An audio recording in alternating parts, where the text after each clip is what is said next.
Seja bem-vindo à Conversa Capital. Recebemos esta semana Pedro Reis, Ministro da Economia. Muito obrigada por estar aqui com a Antena 1 e com o Jornal de Negócios. Obrigado. Como sempre acontece, começo por lhe perguntar o que é para si neste momento capital em Portugal.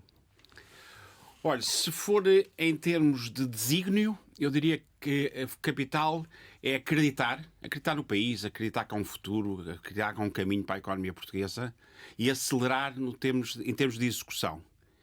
Se for em termos de ativos da economia portuguesa, eu diria que é capital o talento, é capital as nossas PMEs, nomeadamente aquelas que fazem a coluna vertebral da nossa reindustrialização, que é um desígnio também importante na economia mundial, e é capital o mar. Eu não posso deixar de dizer isto, é que no sentido de o grande desígnio e agenda que ainda se está por afirmar em Portugal.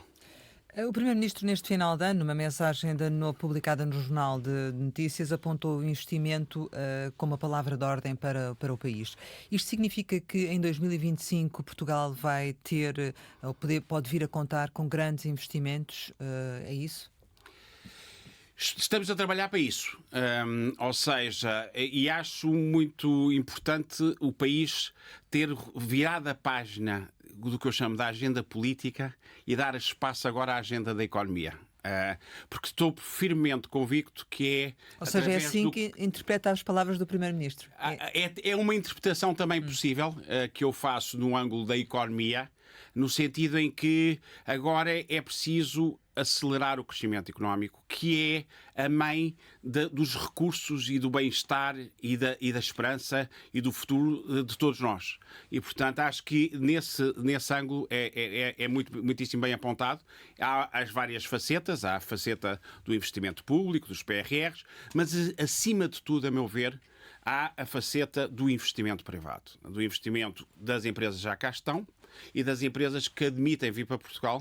Podemos depois desenvolver um pouco mais, nomeadamente nesta janela de oportunidade, desta volatilidade internacional. E eu encaro com confiança, embora com a percepção dos desafios que estão colocados à economia portuguesa, nomeadamente por fatores exógenos, mas já lá irão. E nesse sentido, acho que estamos a trabalhar a fundo para captar mais investimento e para densificar e para manter o que existe. Aliás, é curioso, deixe-me dar-vos em primeira mão e comentar esses aspectos, uma vez que estamos na primeira entrevista do ano, que posso aqui anunciar que a ICEP contratualizou 420 milhões de euros de investimento contratualizados, quer dizer, um contrato entre os promotores privados e o Estado. Em 2024. É investimento assegurado. Não, é investimento que se vai agora desenvolver na economia portuguesa. Ou seja, são contratos de investimento para os próximos 10 anos que começarão já a ser executados no próximo ano. E isto é só para terem a noção da dimensão do que estamos a falar e do que eu acho que é uma prova de força da economia portuguesa e de confiança na economia portuguesa. Em 2022 foram contratualizados 12 milhões. Em 2023 foram contratualizados 41 milhões. E nós, em 24, conseguimos, já com esta diplomacia económica ativa, uma ICEP revigorada, os instrumentos operacionais, conseguimos este resultado que eu acho que é tremendamente importante. Já agora, só em termos diretos, estamos a falar da criação de 1000 novos postos de trabalho. O que é importante, é impactante, é um sinal fortíssimo para o exterior e, curiosamente, são investimentos que serão tornados públicos nas próximas semanas, mas que tocam em áreas completamente diversas. E lhe perguntar se são mais investimentos ou se são de maior dimensão desse valor? É uma boa pergunta, Rosário. Tem situações de todo o tipo. Ou tem situações de investimentos acima de 100 milhões de euros e depois tem grupos de investimento e projetos de 20, 30, 40 milhões, o que é muito interessante. E já agora, distribuídos regionalmente pelo país, muito de cariz industrial acoplado com serviços e com tecnologias, é tudo o que interessa à economia portuguesa. Acho que são áreas de... Posso lhe dizer, é uma área curiosamente interessante, porque é uma área de futuro que tem muito a ver com a desacoplagem estratégica internacional, é a área dos semicondutores. Outra área interessante é a área do ramo automóvel, do setor automóvel. Até nas componentes de eletrificação de veículos. Outra área é a área farmacêutica. 3 ou 4 promotores de laboratórios nacionais e internacionais que vão investir em Portugal. Uma quarta área é de tecnologias de informação.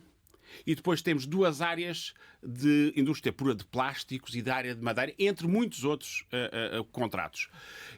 Mas eu focaria só, engraçado, neste mosaico de investimento, porque tem muito a ver com o que nós temos vindo a trabalhar para ser uma base estratégica de aceleração da economia e internacionalização das empresas portuguesas. Quer dizer, o que é que tem aqui?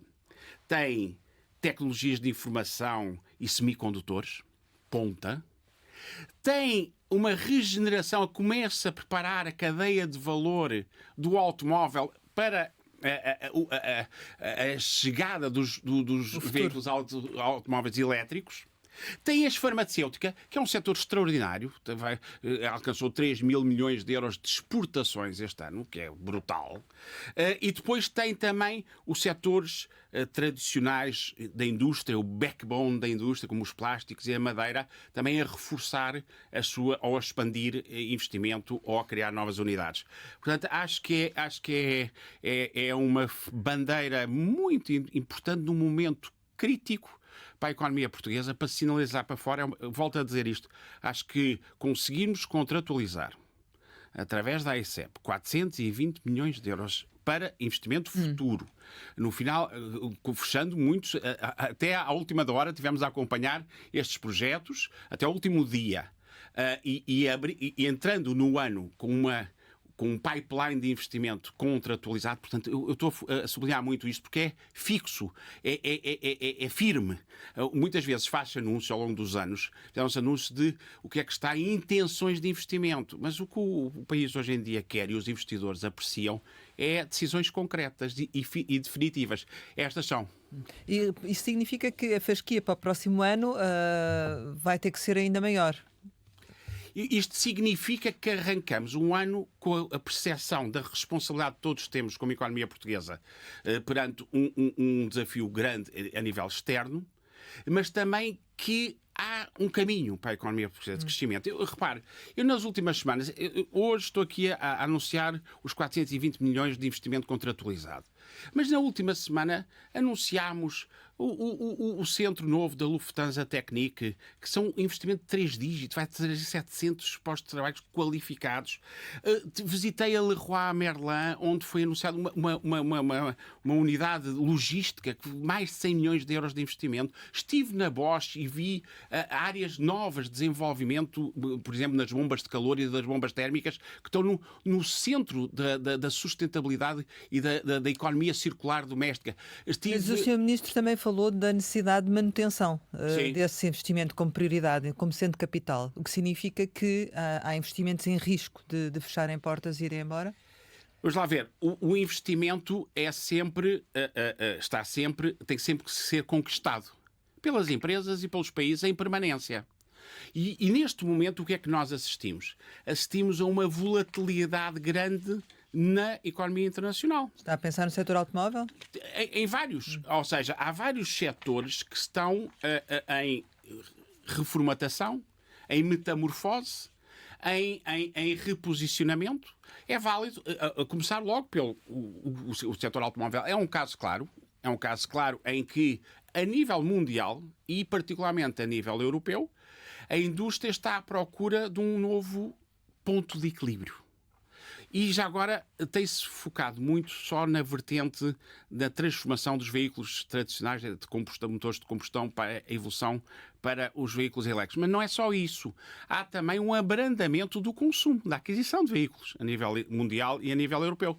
E, portanto, o que nós vamos assistindo é justamente esse reposicionamento e reajustamento pelas empresas. Que implicações é que isso está a ter em Portugal? Em Portugal, o que está a ter há uma certa quebra de encomendas E há um reposicionamento nas fileiras de valor, nomeadamente das componentes, dos moldes, das soluções elétricas, da tecnologia de materiais, para se ajustarem aos novos veículos e aos novos necessidades de consumo. Dou-lhe um exemplo concreto. O veículo elétrico é um veículo que é muito mais leve. Isso obriga a um desenho de peças, um desenho de componentes e uma utilização de materiais, grafenos, carbonos, os próprios têxteis e por aí fora, que são diferentes. E a indústria portuguesa o que é que está a fazer? Está-se a procurar reconverter. Também assisto, para ser franco, e estamos a trabalhar nessa matéria, a uma reconversão não só pelo tipo de produto, mas para nichos adjacentes. Eu relembro-vos o caso quando foi do Covid. O que é que a Rosário teve? Teve uma situação em que muitas empresas reconverteram da área de consumo para dispositivos médicos. Não sei se estamos lembrados. Sim, sim. Eu vejo isso a acontecer, de certa maneira, também nas tangentes do setor automóvel. Ou seja, vejo empresas a aprofundar e com investigação e desenvolvimento para moverem-se para a área da aeronáutica, para a área do espaço, para a área da defesa. Ou seja... Mas isso é antever que efetivamente tem que mudar a sua área de negócio, porque essa área do automóvel pode realmente estar havendo menos produção, com o risco de fechar mesmo algumas empresas? Rosário, há os três casos. Há até os casos de empresas que estão a reformatar a sua linha de produção. Certo. Ok? Processos, produtos, serviços. Há outras que estão a ir para outros nichos de mercado laterais, adjacentes, que aproveitam as suas competências, o seu capital humano, o seu conhecimento, até as suas carteiras de clientes, mas procuram outras fileiras mais próximas. E há empresas, temos visto casos, não vale a pena negá-lo, que e nomeadamente também a nível europeu, que estão a fazer uma redução da sua capacidade. Isto, neste momento, está tudo em jogo e em andamento. É o caso, por exemplo, da Volkswagen. Há risco de ficarmos sem a Volkswagen ou de haver algum tipo de um abrandamento em termos da produção que implique depois consequências para Portugal? De que tenha sido... Eu acompanho a Volkswagen, como muitas outras empresas, de perto, e como deve imaginar, é uma unidade e um setor absolutamente estratégico para o país, de mais alta prioridade. Portanto, com peso grande no PIB. Eu tenho estado muito com a equipa da Volkswagen e em contacto seja com a Volkswagen portuguesa, seja com a Volkswagen alemã, casa-mãe, ok? Devo dizer que não tive nenhum sinal de redução, deixa começar pelo início, de menos compromissos com Portugal, de redução estrutural. Outra coisa é cíclica, às vezes, de momentos de quarters, digamos assim. E depois também é público que nós estamos a fazer o possível por nos posicionarmos para um dia que o grupo Volkswagen venha a querer tomar uma decisão sobre novos veículos, nomeadamente elétricos. Portugal já sinalizou que tem o maior interesse em alinhar os incentivos possíveis para, quando o grupo Volkswagen entender que é o momento, estar bem posicionado numa candidatura a ter esse veículo novo. Mais não posso avançar, mais não devo avançar, mas deixar aqui uma nota de compromisso do governo português em muita intensidade de contacto para tudo fazer para manter ou, se possível até, reforçar a presença da Volkswagen em Portugal. E quando é que haverá novidades em relação a essa... Não me cabe, isso é um tema da empresa, não me cabe antecipar, anunciar nada disso. Aguardamos e fazemos o nosso trabalho de casa. Mas perante esta, por um lado, transformação no setor automóvel, mas também algum declínio de natureza mais estrutural, que estratégia é que deve haver para este setor industrial em Portugal? É da reconversão para outras áreas próximas, como referi há pouco, com as áreas mais ligadas ao espaço, à indústria de defesa, como referia. Como é que Portugal se pode posicionar aqui para não enfrentar perdas muito grandes. É uma pergunta importante e é uma questão, às vezes tenho visto que não é clara a política económica do governo apontado. Nós temos isto bastante claro e já agora, seja os investidores internacionais, seja as empresas, seja as associações, têm participado e tem demonstrado, tem respondido ao nosso posicionamento de captação de investimento, de aumento da internacionalização. Para justamente essa questão. Que é a questão que todas as economias neste momento se põem, que é o que é que podemos esperar da economia no futuro, nomeadamente da portuguesa, e como é que nos posicionamos para assegurar o crescimento. Bom, de uma forma sustentável. Eu diria que isto, do nosso lado, está a ser feito em dois vetores convergentes. O primeiro vetor é medidas concretas, podemos ir, se assim o entenderem, não sei se teremos tempo, mas medidas concretas a nível da competitividade e da produtividade e da internacionalização da nossa economia. Ou seja, quando nós colocamos medidas no terreno, concretas, na fiscalidade, no financiamento, no próprio PRR, PT 2030, na sua aceleração, na sua reprogramação, na captação de talento. Ainda agora lançámos o tema do IFICI. No financiamento, chamaria a atenção para o InvestEU 3.6 bi. Na fiscalidade, até para não ir sempre aos IRCs, nos prémios de desempenho que aceleram, no fundo, a participação nos resultados pelos quadros das empresas. Na inovação, os fundos de Deep Tech, os temas todos das testbeds, dos vouchers para as startups. E na escala, ao permitir a dedução de custos financeiros, seja na consolidação, seja nos incentivos à participação no capital de PMEs, tudo isto são medidas, Maria, que vêm alinhar uma estratégia transversal de política económica. E muito importantes porque tocam nas alavancas todas, e não se esgotam já agora, tocam nas alavancas todas já agora do crescimento, das várias dimensões de empresas, dos vários setores, e não se esgotam no programa Acelerar. Eu já depois do anúncio e da colocação em campo do programa Acelerar, que vamos com cerca de 30% já de execução, de 20 medidas das 60, e vamos cumpri-las todas neste ano que agora iniciou, mas mesmo depois disto, repare, anunciámos uma linha, o aviso do Compete, reforçado, de 30 milhões para a requalificação de talento que as empresas podem recorrer. Anunciámos, através do Compete também, o programa, um novo aviso do SIACA para a internacionalização, 10 milhões. Já agora, às vezes pode parecer coisa pouca, mas isto tudo somado faz a mesma diferença para as empresas. E isso, desculpe só interrompê-la, só para terminar a ideia, e isso não era operacionalizado desde 2019. Quando há pouco eu falei também nos regimes de incentivos ou investimentos que permitem estes 420 milhões. Sabem porque é que há 2 anos só se contratualizou 10 milhões e há 1 ano só 40 milhões, e agora 400? Uma das razões é porque agora nós temos armas. Temos o regime de contratualização para grandes investimentos, o RCM 49 e 34, essas linhas não estavam, a de 1.000 milhões não estava ativada. Agora podemos dar incentivos. E está registado a nível de Orçamento de Estado. Mas não lhe fui à questão de fundo também, Diga. sem querer ser demasiado longo, que é onde é que estamos a apostar em termos de setores estratégicos? Que é uma pergunta interessante que nós temos procurado vir responder, e acho que os investidores estão a entender bem, porque nos começam a procurar proativamente. Outra coisa depois é a arena política e a discussão puramente de política pura. Agora, em termos concretos, olha, Portugal está-se a afirmar brutalmente no que eu chamo o pilar verde, que é a economia circular, que é o smart storage, as baterias, que é o hidrogénio, que é as bombas térmicas, que é a mobilidade, que é as renováveis. Depois está a ganhar tração.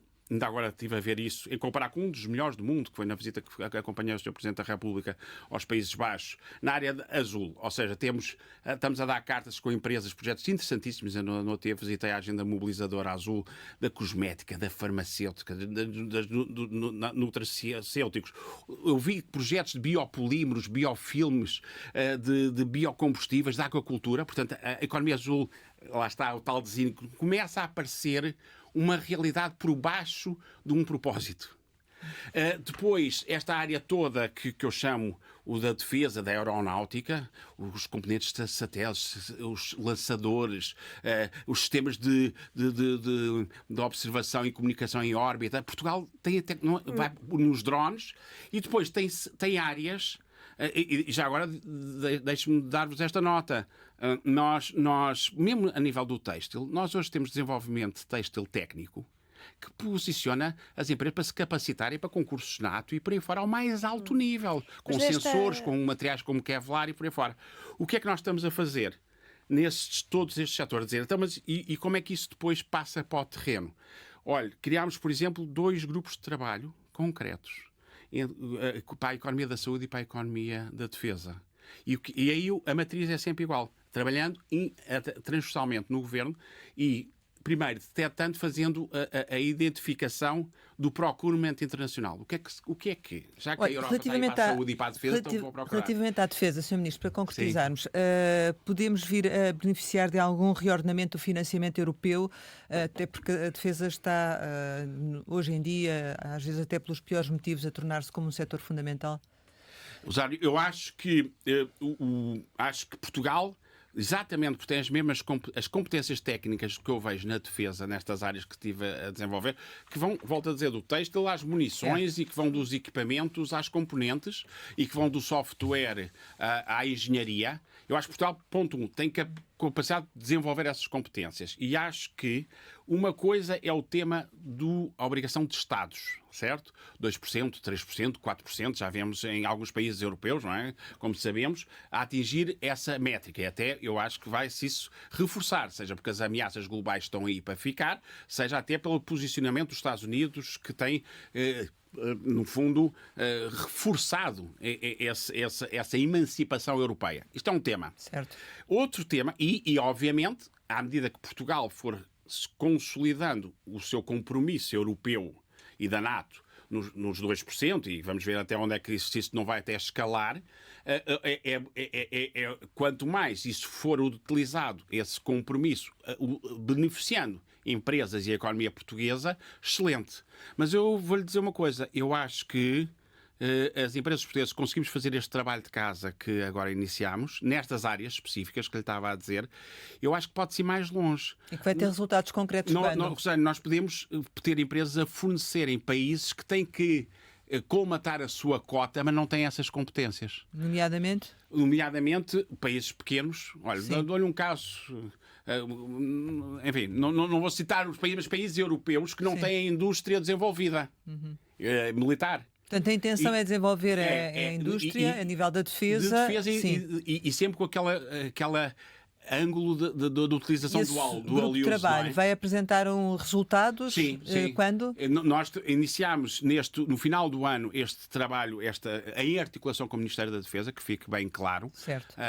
Com a IDD, trazendo à mesa o Ministério da Economia, os seus organismos mais, a IDD e o Ministério da Defesa, e estamos a mapear neste momento o contributo da economia, qual é? Mapear as empresas que estão habilitadas a contribuir para esse cluster, a mapear as linhas de financiamento europeu para que elas podem concorrer para se operacionalizarem e capacitarem e a procurar fechar as cadeias de valor. E também usando as nossas Forças Armadas, que têm tido uma postura extremamente construtiva com a economia portuguesa. Deixo aqui também o meu registro e quase que agradecimento em nome das empresas, porque estão de braços abertos a sinalizar, a identificar, olha, as tecnologias estão aí para aí, as Forças Armadas Europeias e as portuguesas vão precisar deste tipo de equipamentos e isso ajuda muito. Quando é que vamos ter resultados desse grupo de trabalho? Eu diria que do grupo de trabalho nós contamos ter este relatório e levantamento no primeiro quadrimestre do ano para depois começar a posicionar as empresas para os concursos. Muito bem. Há pouco falava de todos os apoios que existem para as empresas e os programas que estão disponíveis e os resultados desses programas. Isso significa, na prática, que se tudo correr mal, em termos de França, Alemanha, Estados Unidos, que não vamos ter aqui um problema sério para a economia nacional e para as empresas e que haverá suporte e base e garantia de apoio às empresas? Eu preferia ver a coisa de outra maneira, que é, nós estamos a fazer tudo para que, se os mercados externos se complicarem, tenhamos almofadas de compensação na nossa economia. E deixe-me dizer... Qual é que é neste momento a sua principal preocupação, Sr. Ministro? E na prática, deixe-me dizer isso. Eu vejo o ano 2025 como um ano de transição na economia mundial e na portuguesa. Ou seja, o que é que eu quero dizer com isto?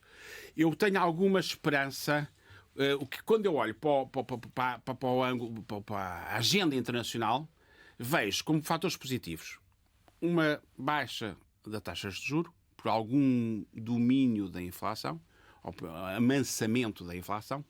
Vejo uma Comissão Europeia com uma postura rejuvenescida e pragmática em termos da necessidade, competitividade, produtividade, reindustrialização, repensar o excesso de regulação. Isso é um bom começo, sob a luz dos relatórios de Draghi e Letta, mas agora eu que fui defender há 2 ou 3 semanas a Bruxelas no Conselho de Competitividade, eu só levei um tema, que foi, construam em cima do plano de Draghi um plano de ação concreto. Como é que, em cada um dos vetores que são lá bem apontados, o que é que vamos fazer sobre isso na Europa?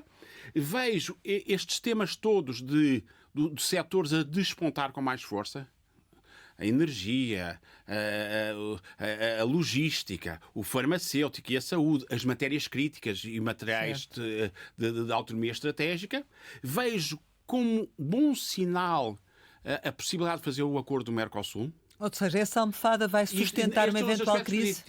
Sim. E são os aspectos positivos. Os aspectos desafiantes. Para mim, o mais desafiante de todos. A guerra da Ucrânia. Eu acho que é grande ponto de interrogação, e se viesse a ter algum tipo de abrandamento ou de resolução de alguns tipos de espécie do conflito, eu acho que seria um desbloqueador brutal da economia mundial e europeia. Acho mesmo. Depois, portanto, isso é a minha primeira grande... Se me dissesse o que é que o preocupa, a fadiga da guerra ou a continuidade da guerra ou o escalar da guerra. Nomeadamente o palco europeu. Mais do que os outros pontos. O segundo aspecto, que eu acho que temos que ter muita atenção, é o tema do potencial de uma guerra de tarifas. Desencadeada pelos Estados Unidos, mas vamos ver se vai acontecer. E o terceiro e último, obviamente, é o abrandamento, ainda por cima sintonizado no tempo, da Alemanha e da França. São os três aspectos. Para concluir, significa que essa almofada, do seu ponto de vista, que está a ser criada, é suficiente para superar o impacto que possa existir, é isso? Eu acho que, por 3 razões, podemos fazer um ano de transição mais imunizado, mas não resiste, só uma crise mundial, é mesmo assim, quer dizer, é o que é. Mas o que é que nós estamos... Acho que, primeiro, a execução pronta e ágil e eficiente do PRR e do 2030. Isso traz investimento direto à economia. Segundo, o facto de o emprego e o consumo estarem a resistir a oscilações, mesmo em mercados, o que só mostra é uma prova da resiliência da nossa economia, em mercados fulcrais para as nossas exportações e tradicionais. Terceiro e último aspecto, o facto de Portugal estar a ser considerado, tenho dito isto muito, lá fora e cá, como um porto-abrigo, como um safe harbor para o investimento. Então, significa e isso, que Rosário, quer dizer que nós estamos... Eu acabei de falar nos 420 milhões e temos um pipeline de vários 1000 milhões para captar de investimento. Isso significa que Portugal, apesar do que se passa a nível europeu e mundial, há muito, talvez pela desacoplagem, há muito investidor que olha para Portugal neste momento como uma economia amiga do investidor do setor privado e do investimento externo. O crescimento económico de 2% ou de um pouco mais de 2%, por aqui que eu acredito não está em causa, então? Eu acredito que está as premissas no arranque de janeiro, para mim, são realistas com base nestes 3 aspectos que acabei de referir. Relativamente aos 420 milhões contratualizados e aos 1000 milhões em pipeline que referiu, não é? Não. São vários 1000 milhões. Vários 1000 milhões. Eu não quero avançar um número, mas são algumas dezenas de 1000 milhões no pipeline da ICEP que temos que fazer acontecer. Assim haja, vamos lá ver, assim haja um mínimo de estabilidade internacional. E haja outro aspecto que eu acho crítico para o investimento em Portugal, sinceramente, que tem a ver com energia e com burocracia. Os fatores que há pouco não referi, eu referi mais os externos. Os que eu tivesse que dizer a nível nacional, eu acho que os grandes desafios que nós temos, volto a dizer uma vez, ultrapassado, ou pelo menos congelado a instabilidade política, e temos um panorama, temos um horizonte de profundidade de atuação no país. Acho que os dois grandes desafios para nós trazermos mais investimento e para fazer crescer as empresas é se conseguirmos, em conjunto, atalhar a burocracia, acelerar os licenciamentos e reforçar o feeding energético. Eu costumo muito dizer isto, a economia está na mão quer da energia e do ambiente, quer na mão do enquadramento regulatório. Se nos derem agilidade com transparência, nós entregamos investimento. Mas queria perguntar-lhe, relativamente a todo esse volume de investimento em pipeline, se vai ser suficiente para, em 2027 e após o final do PRR, não haver uma quebra abrupta nos níveis de investimento em Portugal? Eu acredito muito que há círculos virtuosos, tal como há ciclos quando as empresas as economias estão em paragem de desmobilização. A economia que se está a procurar e que está a aparecer em Portugal, uma economia mais verde, uma reindustrialização mais assente na competitividade energética, com mais intensidade tecnológica, muito mais internacionalizada, com capital estrangeiro, em consolidação de PMEs, com capital de risco. Esta nova economia vai muito para além do PRR do 2030. Eu não vejo, eu sou daqueles que não acredito mesmo na subsidiação das economias. Aliás, acho que isso está por se fazer esse exercício que, a nível europeu, o quanto é que funcionou ao longo destas décadas a arquitetura dos incentivos. Mas não me quero perder por aí. O que eu estou a dizer é o seguinte. A economia, o que eu vejo, esta metamorfose da economia portuguesa, por outro mosaico estratégico e de setorial, por mais abertura ao estrangeiro, por mais consolidação, por mais escala, por mais tecnologia e por melhor gestão das PMEs.